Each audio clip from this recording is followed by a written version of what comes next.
Bom dia, boa tarde, boa noite. Está começando o seu, o meu, o nosso Fala Pouco Podcast. Eu sou o Léo Abrantes E eu sou Humberto Petrilli. e no episódio de hoje, se você é alfabetizado, provavelmente você já sabe o que vamos falar. Vamos falar sobre o Enem 2021. A gente vai falar sobre essa prova maravilhosa que atormenta muitos adolescentes e jovens adultos aí pelo Brasil. Eu ia falar mundo, mas é só no Brasil mesmo. E a gente vai discutir tudo da prova. Vamos falar sobre as questões, vamos falar sobre o que as pessoas acharam, vamos falar um pouco sobre a redação, sobre o tema, e também vamos abordar o que é o Enem, nossas experiências também, porque nós somos rodados de Enem aqui. O Humberto já fez quantas vezes? 4 vezes. O Humberto já fez 4 vezes, eu fiz 3 vezes. Já a gente já se deu mal, a gente já se deu bem, então a gente sabe como que é, e em várias etapas diferentes, né? A gente fez com várias cabeças, não que a gente fez com várias cabeças ao mesmo tempo, assim, mas a gente fez com cabeças diferentes a cada época. Vocês entenderam, tá bom? Várias Enfim, cabeças. várias cabeças. Nossa, eu estudava no Objetivo, né? E o lema era as melhores cabeças. As Nossa, melhores cabeças. era um problema, mas Complexo. enfim. Vamos começar esse podcast. Ah, mas antes, né? Lembrando, vamos fazer a nossa propaganda aqui. Se você não conhece Fala Pouco, não sei o que você está fazendo da sua vida. Vá conhecer o Fala Pouco. Nós somos um podcast muito interessante. Temos mais de 80 episódios aí disponíveis, com diversos temas variados, de vários tamanhos, assim, de tamanhos de reprodução. Como que é? Eu esqueci o nome. Tamanho Tamanho de de cabeças. o tamanho de, por exemplo, podcast de 30 minutos, podcast de 1 hora, sobre vários temas. Uhum. Então, conheço Fala Pouco, estamos no Spotify, estamos no YouTube. Se Inclusive, você nós também temos, gosta. temos duas edições de podcast sobre a redação do Enem, um de Exato, 2019 e de exato, 2020. exatamente. Então, confira aí. Também, se você está no YouTube, tá aí passando pelos cards. Se você está no Spotify, dá uma fuçada aí que tem vários conteúdos interessantes, tá certo? Então, vamos começar essa paradinha.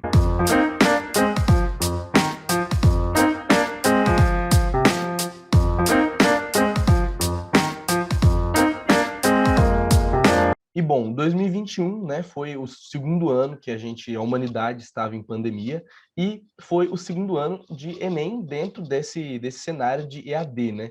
E além de tudo, foi também o segundo ano do Jair Bolsonaro como presidente. Então, assim, foram várias e várias coisas catastróficas, vários cataclismas quase que bíblicos, né, que aconteceram nesses últimos 2 anos para nós termos o desenrolar desse Enem, desse ano de 2021. Uma das coisas que as pessoas mais estavam pensando quando o Bolsonaro alcançou a presidência da República era nas mudanças que iam ter, né, nas abordagens do MEC, nas abordagens do INEP e em toda a prova, né, porque afinal a prova ela vem feita pelo governo, né, então assim, basicamente se é um governo mais autoritário, se é um governo que ele é um pouco que lida um pouco mais com a censura, dependendo, isso poderia alterar. E o Enem é uma coisa que não poderia ser alterada, afinal, ele é uma prova que faz com que as pessoas de escolas públicas, particulares, independentes, entrem e consigam entrar nas universidades. Mas, assim, nos últimos Enems que tiveram, do ano 2019 e do ano 2020, no caso, as mudanças não foram tão perceptíveis quanto as desse Enem do ano 2021. Nós não fizemos o Enem desse ano, né, eu e o Léo, mas nós entramos em contato com pessoas que fizeram, nós demos uma estudada, fizemos a nossa pesquisa e uma das maiores reclamações que a gente ouviu, né, além, obviamente, da mudança que já havia sido feita de retirar a filosofia e sociologia, eles adicionaram algumas perguntas um tanto quanto religiosas e, além disso, uma das maiores reclamações foi da repetição de questões que já haviam sido feitas em outros Enems, questões que já estavam em sites, tipo Descomplica, questões assim, repetidas em uma prova que é para ser contextualizada, uma prova que é para ser atualizada constantemente. Afinal, esse é o ponto principal, né, do Enem, a atualidade. E realmente é interessante ressaltar isso, porque a gente não fez a prova, a gente está falando aqui, esse podcast que vai ter mais ou menos uns 30, 40 minutos, a gente vai falar sobre o que a gente pesquisou, o que a gente entendeu, o que a gente ouviu de outras pessoas. Aliás, eu queria mandar um abraço e um beijo para a Renale, que me ajudou também nessa pesquisa, ela fez a prova e deu várias informações preciosas aqui para a gente falar. Inclusive, uma das que eu achei mais interessantes que é as questões desatualizadas. Então, por exemplo, questões de 2015, de 2016. Cara, o Enem é uma prova de atualidades também. Eu lembro quando eu estudei muito para o Enem, acho que 2018, eu estudei muito para o Enem e, basicamente, o que eu aprendia muito era o que estava acontecendo no mundo. E, principalmente, coisas que estavam acontecendo antes do Enem. Então, por exemplo, o Enem é sempre no finalzinho do ano. Então, o que aconteceu em março? O que aconteceu em junho? Por aí. No máximo junho, que é quando a prova está sendo feita. Então, basicamente, essa é uma das essências do Enem. E eles simplesmente estragaram isso por colocar questões desatualizadas e questões vagas também. Então, é interessante a gente pensar no que a prova está querendo chegar, onde ela está querendo chegar. Ela está querendo perder um pouco da sua essência, porque a gente já conhece como é o Enem, a gente sabe como a prova muitas vezes é cansativa, como ela não necessariamente prova sua inteligência, mas sim sua resistência e sua capacidade de interpretação de texto. Mas uma das questões fortes que ela tinha era justamente essa questão da atualidade, de colocar questões atuais e que falam com o que a gente está vivendo. Porque é uma prova bastante ampla. A gente está falando do Enem, a gente está falando de, cara, a pessoa da classe A fazer o Enem até a última classe, as pessoas que têm menos condições e que estudam e trabalham e lutam para conseguir chegar onde chegam, a gente está colocando todas elas juntas para fazer uma prova. Então, o que é atual é geralmente mais fixo na mente dos alunos. E eles não fizeram isso. Então, isso é algo bastante perigoso e que foge muito do Enem, e eu acho que é a pior coisa, assim, de longe. Além disso que assim, né, não é muito difícil falar, os alunos estavam esperando uma prova e a prova é muito diferente, porque os alunos realmente não são para esperar o que vem da prova, justamente vai ser uma coisa surpresa para ver se eles estão se preparados. Mas assim, quando é uma coisa tão distoante assim, por causa que a questão não é que vieram questões que eles não sabiam responder, ou que vieram questões que eram extremamente difíceis a um nível sei lá, de universidade. Foi simplesmente questões desatualizadas, questões descontextualizadas, questões antigas, e que isso é uma coisa extremamente cansativa, ainda mais porque você passa o ano inteiro, às vezes, estudando, os professores se preparando, vendo coisas novas, novidades, falando de tema, e tudo isso para virem coisas assim que não são tão, realmente não são tão contextualizadas com o ano que a gente está vivendo. Você para pensar assim, nós estamos no nosso segundo ano de pandemia, existiam tantas e tantas e tantas coisas que a gente poderia colocar, tantos assuntos que a gente poderia falar. Se a gente for olhar agora nossos últimos episódios do Fala Pouco mesmo, a gente já encontra vários temas, né, só pelos títulos. Então, assim, realmente é uma prova muito, muito complicada. Além disso, eu acredito que o tema da redação, né?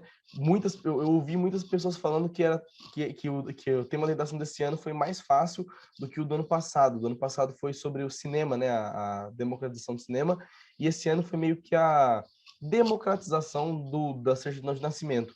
O que, particularmente, eu achei um tema muito assim, tem muitas coisas para falar sobre ele realmente, Bobo. mas ele é exatamente, ele é bobo, ele é pequeno, sabe, em relação a tantas e tantas outras coisas que poderiam ter sido colocadas, tantos outros dilemas. A gente está vivendo uma era da representatividade, sabe? Tipo assim, falar sobre representatividade na redação do Enem, isso ia ser um dos temas mais atuais e mais fervorosos do que já está acontecendo, sabe? Esse lance independente da luta, mas a luta de minorias, obviamente é um tema extremamente polêmico e difícil de ser colocado, mas realmente, assim, era mais previsível, né? Talvez a gente poderia se preparar mais para um tema mais difícil do que se preparar um pouco para um tema bobo e um tema, assim, tão superficial quanto esse.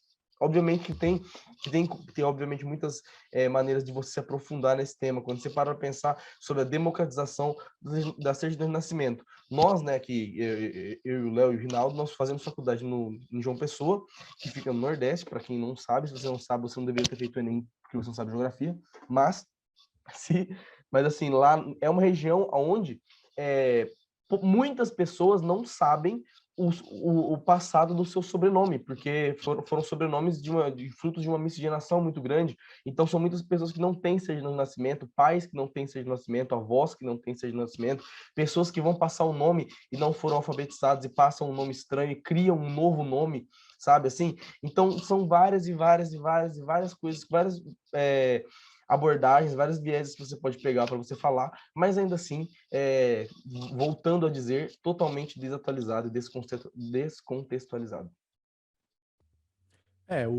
O ponto da redação que eu vejo também, ela é um tema muito livre. Ela basicamente dá muitas ferramentas para você trabalhar, e por mais que isso pareça vantajoso, interessante, isso é muito perigoso, porque o que que o cara que vai corrigir sua prova vai pensar?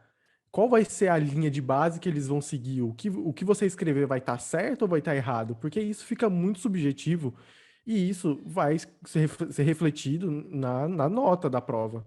Eu espero que as pessoas que corrijam a prova tenham mais essa arbitrariedade para entender a visão do outro, e não exatamente uma coisa muito perfeitinha. Porque quando a gente pensa no Enem, a gente sempre pensa que existem são sempre duas teses, e essas duas teses, assim, ó, são gerais. Se você não colocou essas duas teses, você tem muitas chances de ter uma nota mais baixa.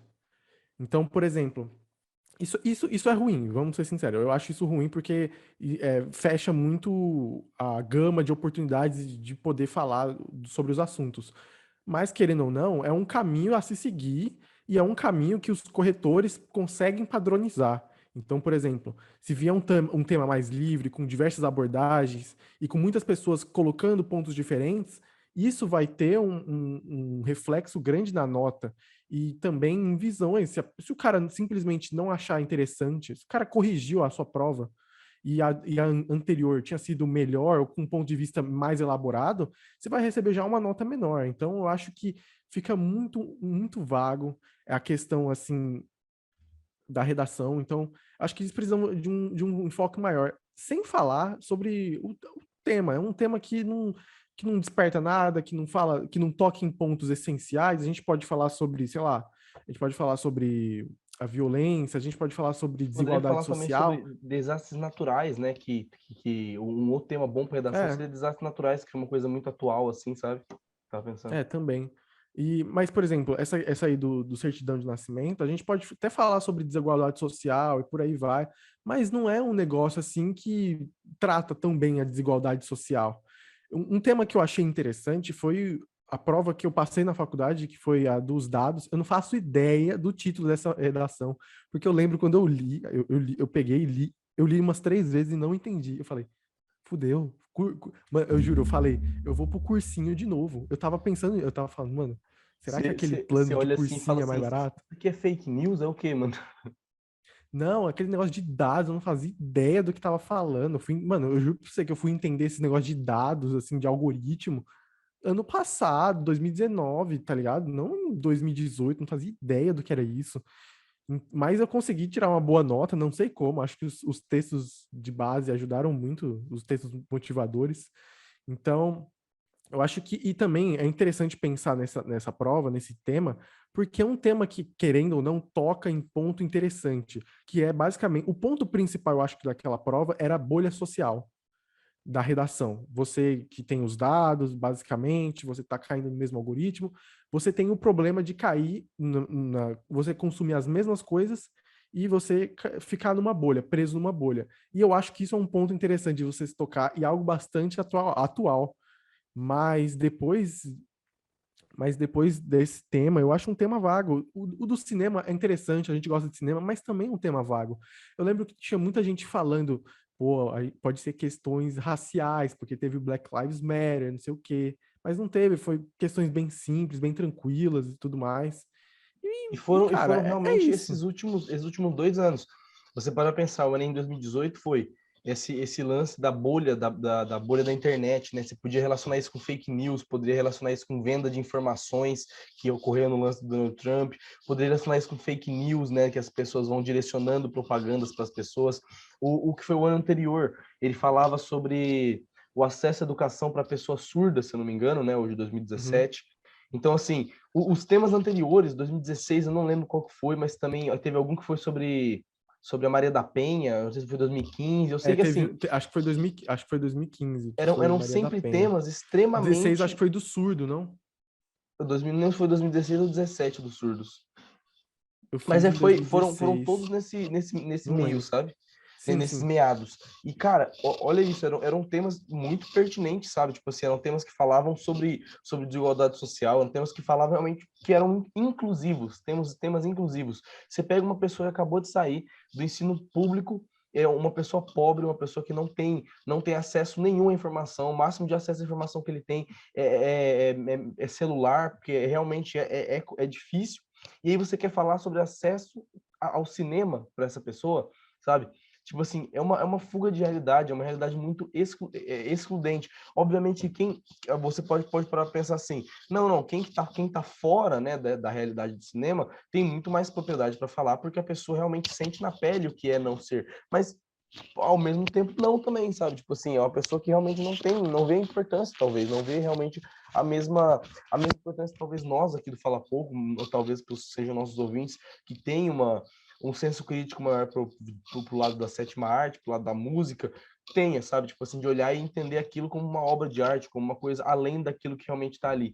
Quando você pega uma pessoa que está no ensino médio de uma escola pública, a pessoa talvez possa olhar e falar assim, cara, que eu quero assistir cinema? Eu assisti Vingadores, é para falar de Vingadores aqui na redação, entende? Por quê? Porque primeiro que cinema não é uma coisa que é trabalhada nas escolas, é uma coisa que não é conversada. O máximo de filme que você assiste são 3 filmes, que sei lá, aquele filme lá, Ilha das Flores, assiste o Jogo da Imitação, sabe? 2 filmes, 3 filmes que você assiste na escola que todo mundo todo mundo assiste, tenta extrair alguma coisa, normalmente fica na aula inteira brincando, porque não liga, Pô, porque é isso. sabe um filme que eu assisti na escola que eu fui entender depois a importância do filme? Eu lembro que eu A assisti onda. Coração Valente, do Mel Uhum. Gibson.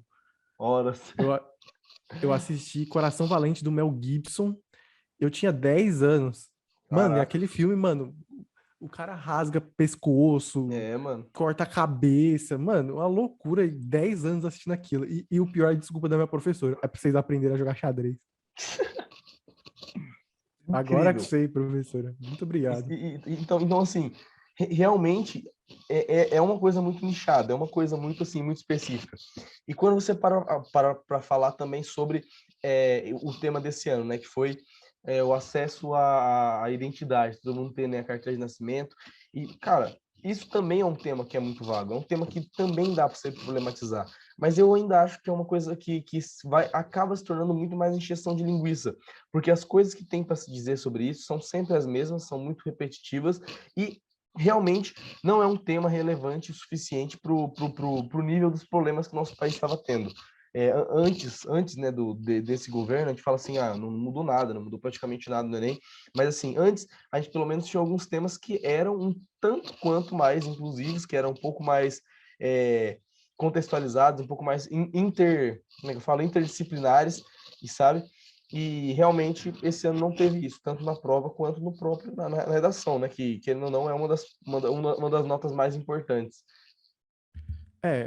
Enfim, segundo a minha fonte, né, ela falou que teve algumas questões, assim, que falavam de minorias, que falavam sobre negros, indígenas e tudo mais, mas que não tiveram tanto aprofundamento e que também não foram algo recorrente, foram algo que ficou restrito à parte de humanas, que geralmente cai isso, porque é algo super relacionado, então é comum ter. Eu acho que o Bolsonaro deve ter falado assim, mano, tira esse negócio daí. Ele falou, não, tem que deixar pelo menos dois, três, sabe? Acho que deve ter sido tipo isso. E, cara, a gente bate na tecla do Bolsonaro, da prova, desde as mudanças, desde que ele entrou no governo, cara, é porque é algo bastante óbvio. Desde que ele entrou no governo, a prova se modificou. E eu lembro que isso já era uma preocupação antes dele governar. Eu lembro porque eu fiz o Enem de 2018, que o presidente ainda era o Temer. E eu lembro que as pessoas falavam: ó, é bom você fazer essa prova bem, porque no ano que vem vai ser a prova do Bolsonaro. E essa aí vai ficar mais complicada. E eu vi muita gente falando, eu lembro da prova passada, tanto quanto essa também, muitas pessoas questionavam, falavam, pô, tem muitas questões que várias pessoas de ensino médio, que provavelmente não receberam uma educação tão boa, até mesmo pessoas de escola privada não receberam uma educação assim tão boa, porque tem questões que são de níveis universitários. A minha fonte também falou que teve questões que ela conseguiu resolver porque ela já tinha experiência na universidade e que ficou muito mais fácil. Aí eu fico imaginando a pessoa que não tem experiência em faculdade, a pessoa que não tem tanto estudo, às vezes dificuldade para estudar. Cara, a gente tem muitas realidades aqui no Brasil. Pô, se eu não me engano, teve uma mulher que não conseguiu entrar para a prova porque estava amamentando o filho, sabe? Então tem muitas questões que envolvem o brasileiro não poder estudar. Eu acho que a gente cai muito em argumentos de se esforce, tenha foco e tudo mais, sendo como é que você vai ter foco, sendo que o ambiente que você vive, o país que você vive, não consegue te deixar tranquilo, sabe? Não tem como ficar louco no Brasil. E quanto mais menos privilegiado você for, mais difícil conseguir manter uma regularidade. E basicamente o Enem está conseguindo, de certa forma, atingir em pontos que as pessoas tenham dificuldades. Óbvio que no Enem tem questões fáceis que conseguem ser resolvidas. Eu ouvi dizer que a prova de matemática ficou mais tranquila, que teve questões mais fáceis, mas também teve questões de português que ficaram mais extensas, que tiveram textos maiores, e isso faz toda a diferença, porque texto cansa muito, e no Enem tem vários. E é por isso que a gente fala que o Enem é aquela prova de resistência e não é aquela prova de inteligência. Então, isso são questões interessantes para a gente abordar, porque é uma prova de muita importância e que a gente precisa, basicamente, todo brasileiro precisa passar pelo Enem, sabe? É como se fosse um ritual. Então, então é bom a gente ter essa noção e, e cada vez mais ir pontuando para ver o que pode mudar, o que pode melhorar e por aí vai. É demais. No ano que eu passei no Enem, né, eu no ensino médio não tinha um pensamento muito voltado assim para a universidade, no sentido de, nossa, eu já sei exatamente o que eu quero, eu vou eu vou fazendo, já vou fazer o Enem de tal forma, de tal jeito. Não, normalmente eu saí do ensino médio sem ter muita noção daquilo que eu queria fazer, e eu aprendi realmente a fazer a prova do Enem no ano que eu fiz o cursinho, por causa que uma coisa que eu já devo ter até dito em alguns outros podcasts é que a matéria em si que a gente estuda é igual em todos os lugares do Brasil. O que realmente muda é a maneira com que você se porta diante da prova, né? É a maneira com que você vai encarar ela, porque assim, se você começa a ler a primeira questão do Enem e vai uma, duas, três, até a 90, sabe? Tipo assim, tentando fazer cada uma delas, você vai perder tempo, você vai se estressar, você vai se cansar muito, porque tem umas questões que você lê ela com a cabeça é, com a cabeça fria, você acabou de chegar, você lê ela, você tem que ler ela 80 vezes para você entender o que está acontecendo. Em contrapartida, tem questões que você lê de primeira e você acerta independente. Aí você volta a reler no final da prova, quando você já está com a cabeça esperta, você já viu muita pegadinha, e você lê de volta aquela questão que era difícil, às vezes você vê que a resposta no próprio enunciado. Assim, o Enem ele é uma prova muito, muito mais difícil realmente de ser feito do que de estudar para ela. Porque se você estuda para o Enem, assim, você estuda matemática, física, química a um nível básico para intermediário, você já consegue ter um senso crítico, uma leitura de prova totalmente diferente. O que muda realmente é a sua postura. Se você chega quantas pessoas a gente já não viu de pessoas extremamente inteligentes, aquele nerd da turma que ia mal numa prova porque ficava estressado, porque chorava antes do negócio, porque ficava pensando, nossa, meu Deus, vai dar errado. Então, assim, realmente é a maneira com que você se porta diante desse tipo de dificuldade.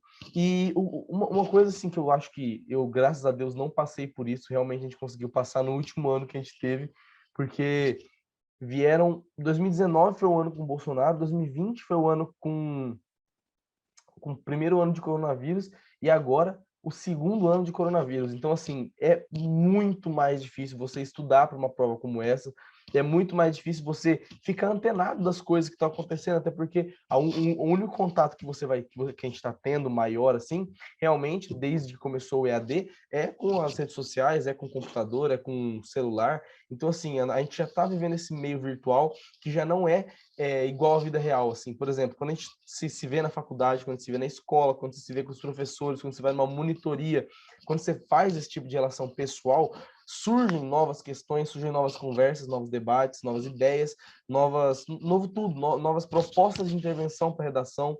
Então, assim, é uma dinâmica de mundo muito diferente, a gente está vivendo um tempo muito esquisito, realmente agora que já está acabando. Quero ver como que vai ser o Enem do ano que vem, pode ter certeza que falar pouco, com certeza fazer a cobertura, mas de qualquer forma, esse pelo menos foi um Enem que eu agradeço muito por não ter a necessidade de fazer. Tem muitas pessoas que fazem o Enem todo ano, né? Mesmo pessoas mais velhas, que é só para manter a cabeça se movendo. Eu acho isso uma coisa muito interessante, eu penso em começar a fazer isso, mas esse ano aqui eu acho que eu ia passar mais raiva do que qualquer coisa, porque é muito complexo. Cara, eu lembro que você falou um ponto interessante, é muito mais difícil você fazer o Enem do que você estudar. Eu lembro que eu fiz o meu ensino médio inteiro em São Paulo, então lá tinha uma preocupação muito grande de você passar para a USP, para você passar na Unesp, para você passar na UFABC, que tinha lá em São Bernardo. Então, basicamente, o Enem ficava um pouco de escanteio. E as pessoas não levavam tanto a sério assim o Enem lá. O foco principal, pelo menos na minha escola, né, era a USP. E muito se passava assim do Enem por fora, que as pessoas não ligavam, era justamente essa questão de você ter um estilo de conteúdo bem menor do que, por exemplo, numa USP tem, sabe? A USP às vezes tem questões específicas que você precisa estudar e para quando você fazer a prova você conseguir passar, conseguir fazer e resolver. No Enem, não. O Enem, muitas pessoas falam que é interpretação de texto, só fica fazendo interpretação de texto e regra de três. Então, esse é o lema do Enem. E, cara, eu até entendo que seja a pegada do Enem, mas realmente você quer provar para alguém que é inteligente através do Enem, tipo, como é que essa prova vai exigir da nossa inteligência? Porque ela exige mais da nossa capacidade de muitas vezes conseguir aguentar alguma coisa. Porque, cara, eu fico imaginando as pessoas que estão indo fazer o Enem, eu fico pensando, cara, essas pessoas vão ficar 5, 6 horas dentro de uma sala fazendo prova. É angustiante, sabe? É muito angustiante. Pô, ainda tem aquele gabarito, cara, o gabarito, mano, o gabarito, não quero nem pensar o que é fazer aquele gabarito. É horrível, cara. Então, o Enem ele se porta mais como uma prova para testar. Cara, eu acho que foi o Luciano Huck que fez o Enem. Eu tô falando sério. Foi o Luciano Huck que fez o Enem. É pra humilhar gente que precisa É de para algum tipo humilhar de pobre. ajuda. Então, não, ele conseguiu fazer uma tacada de mestre, porque ele humilhou pobre e rico ao mesmo tempo. Então, o Luciano Huck tá de parabéns. E, cara, o Enem é isso. A gente tem que. Eu acho que tem alguns pontos interessantes da prova. Então, por exemplo, eu acho interessante o negócio ser a interpretação de texto, regra de três, ter uma linguagem um pouco mais acessível. Também tem várias questões e não ter tanto conteúdo. Eu acho isso interessante, tem muita questão de atualidade. Mas o que estraga a prova é você perder um pouco do seu sentido, que é o que está acontecendo. É você perder a atualidade, é você cada vez mais se focar no que tá mais fácil. Então, por exemplo, essa prova só teve as perguntas só foram do banco de dados do INEP, eles não tiraram nada da cabeça. Então, é interessante a gente pensar por que a prova não evolui, por que a gente coloca o Enem sempre daquela mesma maneira, esse aqui é o Enem. O Enem pode melhorar e o Enem pode ficar melhor para os alunos, sabe? E não é nem ficar mais fácil, vamos ajudar vagabundo a passar no Enem. Não, é você criar uma prova que consiga realmente provar inteligência e capacidade para uma pessoa chegar na faculdade, sabe? Então, essa é a minha dica aí pro Enem. Hoje eu dei minha dica pro Enem aqui. E eu espero que o Bolsonaro pare de interferir na prova. Eu espero que o ano que vem seja o último ano dele na prova, né? E ele falou, né, abertamente que interferiu na prova, que meteu o dedo. E muitas pessoas no Twitter estavam comentando isso. E, cara, não Colocou tem o umas que fazer, perguntas né? meio religiosa no bagulho, tirou filosofia e sociologia. Mano, eu Tirou espero que esse filosofia e seja o único sociologia. ano do Bolsonaro na Terra. Aí você foi mais firme hein, na sua. Sim, achei legal, Eu achei não vou bacana aqui, concordar porque... porque não, eu concordo, verdade. Tomara. Enfim, depois dessa violência aqui gratuita, a gente vai encerrar o Fala Pouco Podcast. Eu não faço ideia de quantos minutos teve e também não importa porque a gente passou por vários perrengues aqui para gravar. O Rinaldo ficou Hoje foi um aí dia no complexo. abraço. Inclusive, E gente, quem for comentar, coloca F Rinaldo aí no chat, por favor, porque Pray for Rinaldo. pray for F, Rinaldo, Dicks out for Rinaldo. O cara realmente... Enfim, galerinha, se você ouviu até aqui, muito obrigado mesmo. Espero que você ouça outros episódios. Se você gostou, comenta, procure a gente nas redes sociais e fala, gostei muito, papapá, parabéns, e tudo mais. Então, é isso. Um Um abraço beijo. e até a próxima. Um abraço e um beijo. Valeu.